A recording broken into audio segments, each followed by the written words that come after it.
Ending a relationship over past cruelty. This story isn't your typical, revenge, but it's something that happened several years ago that I felt compelled to share. At the time of this story, I was a 26-year-old woman dating a man named Thomas, who was 28. Our relationship had shown promise. He was a kind, educated, and smart guy with good looks. After just 7 weeks of dating, he invited me, along with 2 of his childhood friends, Alex and Bart, for an extended 29th birthday celebration weekend at his father's country house in a small French town. His father would also be joining us, and I was excited to meet everyone. Day 1, Friday, was enjoyable, and I connected well with Thomas's father, a smart and caring man. Day 2, Saturday, started off nicely with a great day, followed by a party in the garden with neighbors and some of Thomas's friends.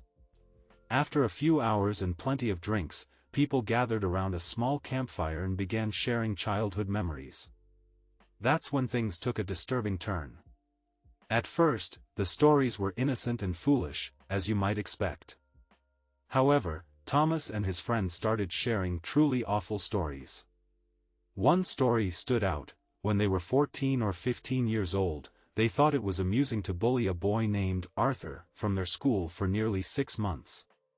They made jokes, called him names, and subjected him to all sorts of cruel treatment.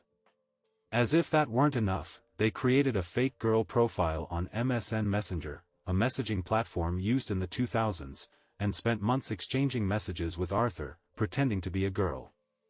They flirted with him and developed a fake romantic relationship with the poor boy. Some people at school were in on the joke, making it a cruel secret behind Arthur's back. They even used pictures of Bart's real cousin to make it more convincing. Arthur genuinely believed he had an online girlfriend to whom he sent confessions and love messages. At one point, they got bored and arranged a fake in-person meeting, asking Arthur to travel by bus for 2 or 3 hours, wearing a t-shirt with an Elmer the Elephant logo, a private joke. There was, of course, no one waiting for him at the destination, and they had no idea how long he waited there, all alone. If Arthur hadn't already realized what was happening, he found out the next day when Thomas and Bart shared the story with everyone and even passed around the love messages Arthur had written. The poor boy stopped attending school and, from what I heard, changed schools. It's easy to imagine how traumatizing this must have been for him. Do you think Thomas, Alex, and Bart felt any shame about it? Not one bit of remorse, especially from Thomas and Bart. They continued making jokes about it and even seemed to regret that they hadn't gone further in their cruelty, such as convincing Arthur to send explicit photos. I can't even begin to imagine what might have happened if he had done so. To say I felt uncomfortable would be a gross understatement.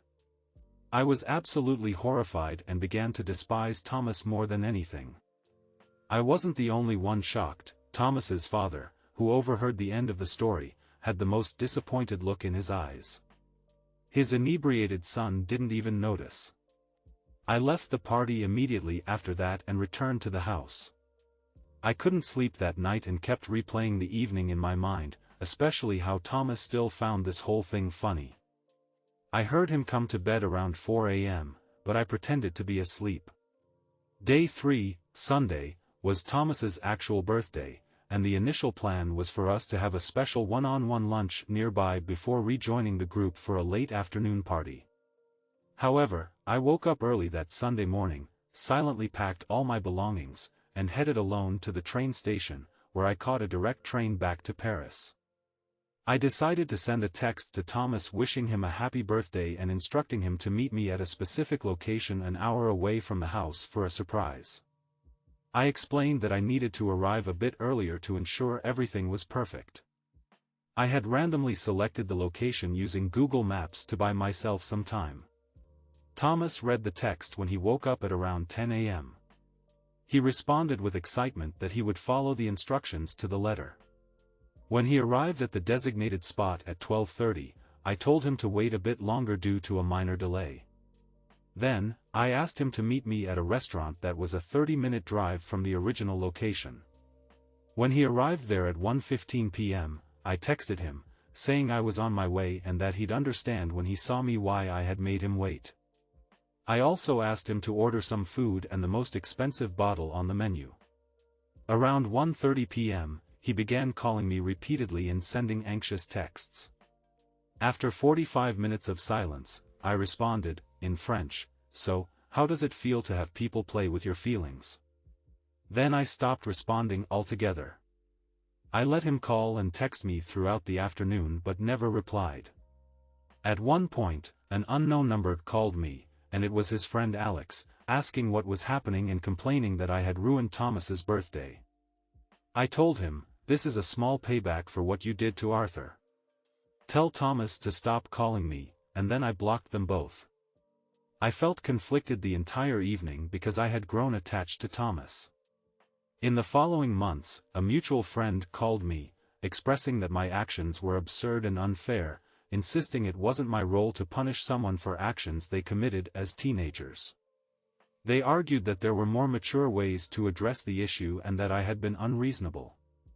Only a few people supported my actions, most others thought I was being harsh.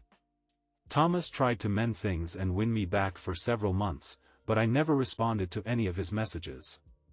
I don't regret my decision. I simply hope that Arthur, who should be around 35 or 36 years old now, is doing well. Edit: I didn't expect so many reactions and comments. As anticipated, not everyone approves of what I did, but I'm surprised and grateful for the kind messages. Thank you.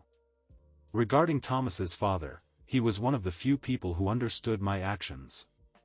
He called me shortly after the incident to discuss an unrelated topic. I was supposed to provide him with some recommendations, and he was already aware of everything.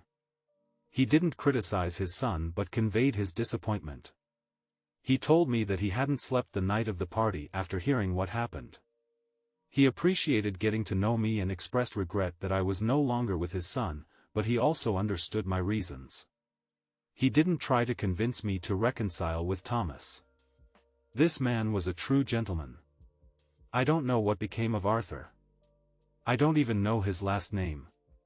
Even if I had known his name, I wouldn't have reached out to him, fearing it might bring back painful memories. I hope he's a confident man today, and that he still likes Elmer the elephant. Note: while I've retained the core of your story, I've